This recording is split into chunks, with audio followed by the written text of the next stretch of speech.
Welcome back to the Couch to 5K program. We are now on run number 19, and if you have followed my previous run, you would have seen that I've started to take a little deviation from the traditional plan. And what I want to do now is kind of run on my own accord, but kind of stick within the parameters of the program. And what I mean by that is sort of create my own runs in between so that I can still improve progressively but not make too big of a leap to a point where I'll be put off because I'm not able to achieve it, if that makes any sense.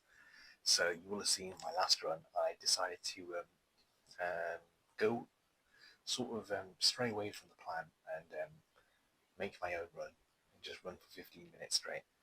And I did that, and it was a bit of a challenge, but I was able to get through it. And I'm going to repeat that for 3 times. So I've already done it once in the previous time, and I did that again today. And in terms of this run, it felt pretty much the same.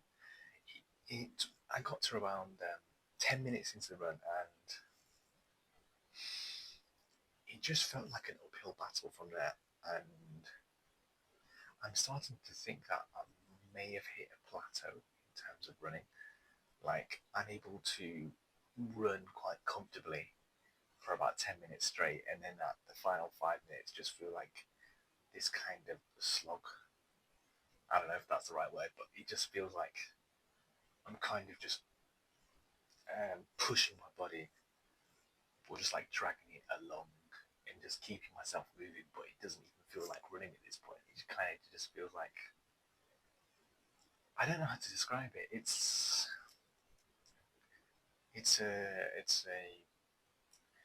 a strange feeling. It's like I have all this energy cooped up, and I know I'm capable of running for like a long period of time, but I just feel this mental block.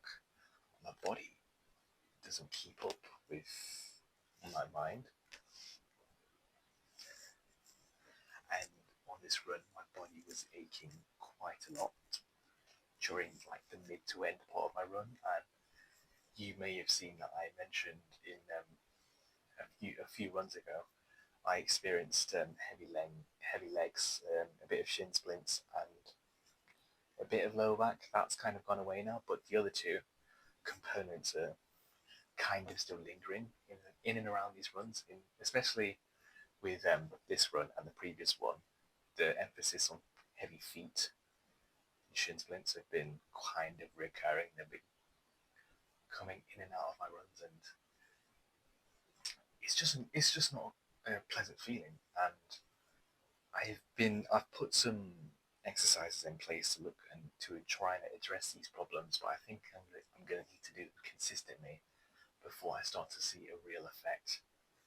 You will have seen a couple of runs ago, I experienced quite like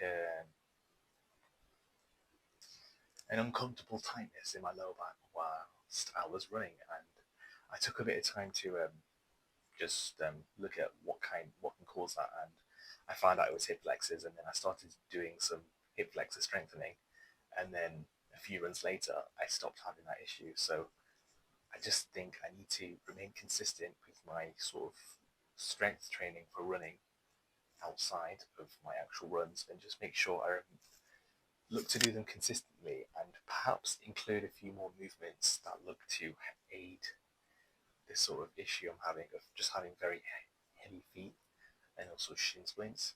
I have seen that in terms of shin splints, you can do shin strengthening, which is called, I believe, tibialis raises. So I'm going to give that a go. And in terms of heavy feet, the best way of describing it is like I'm running, but my feet feel like bricks, and I'm trying to drag them along the pavement. That's what heavy feet feel like, and it's just an awful feeling because I know I can run quicker and for longer, but I'm being held back because my feet feel like they're sinking into the ground and I can't move them as fast as I want to.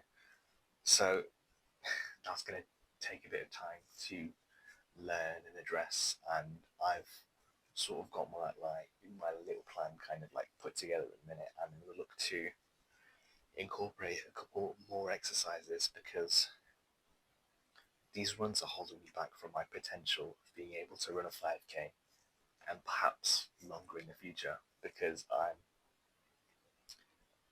not addressing all the problems. I've addressed some of them, but not all of them. So I need to put together like a kind of like a composite list of exercises that I can do consistently that look to address all these problems and make sure that every nook and cranny is addressed and sort of taken care of. So I ensure that I'm taking care of my body in every way that I can to ensure that when I run, it is pain free and I'm able to run to my like full potential and not be kind of limited by X, Y, or Z. You know what I mean? So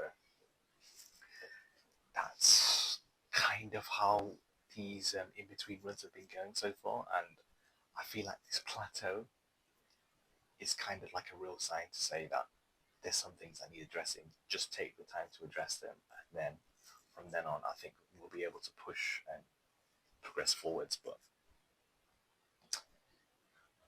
I really just need to take some time to really think about what my next steps are and just progress forwards. So yeah, that's how my body felt during the run. There was just like a general aching and fatigue, and that could also be down to other factors, but I'm not gonna pin the blame on external factors that I'm not in control of. What I am in control of is my own body, and I'm able to address these problems, and I'm going to, and put together a little plan to make sure that I cover every area of my body that's causing me a sign of distress, because running with nagging pains is not fun, and you shouldn't have to run without the fear of something not feeling right or aching. So that'll be something I look to do from now on, and just maybe play around with a couple of different exercises and see what sort of relieves tension on my body and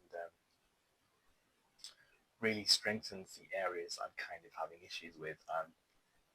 It's going to take a bit of time, but I've got a few exercises in place at the minute, but I think I need to maybe add one or two more, so I'm covering all my bases, and I ensure that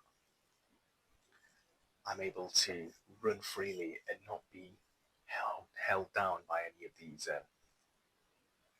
recurring issues. So yeah, that's my plan for now. I'm going to stick with my plan of going for 3 runs of just 15 minutes straight, and I'm going to stick with that for the time being and just see how I feel on my 3rd run, which will be my next run in a couple of days' time, and just hopefully feel a little bit freer and my legs start to feel a little bit lighter, because on my last 2-3 runs I've kind of had that same dreaded feeling as I start to run. Like the first few minutes are okay, and then as I get to around 5 minutes in, it's almost like it hits me, and the rest of the run feels like I'm surviving instead of running. Like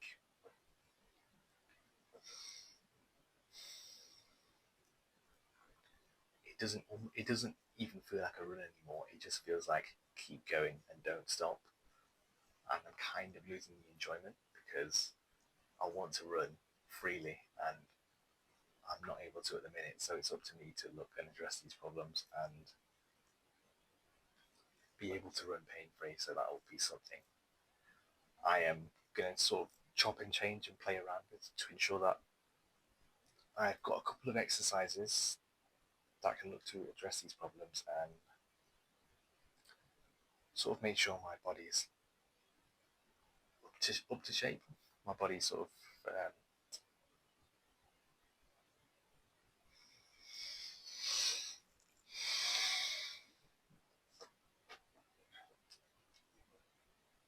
just ensure my body's in like tip-top condition, and I've done exercises to make sure that every area that is facing something is strengthened, and do that consistently. And then hopefully as we start to do a couple more runs, we start to feel a bit more freer and the legs feel a little bit lighter, and then from that point I'll know that I'm able to progress onwards and do something a little more challenging as we progress further on. So that will be the end of today's run, and I'll throw in what the run looked like and the stats, and I'll catch you in the next run.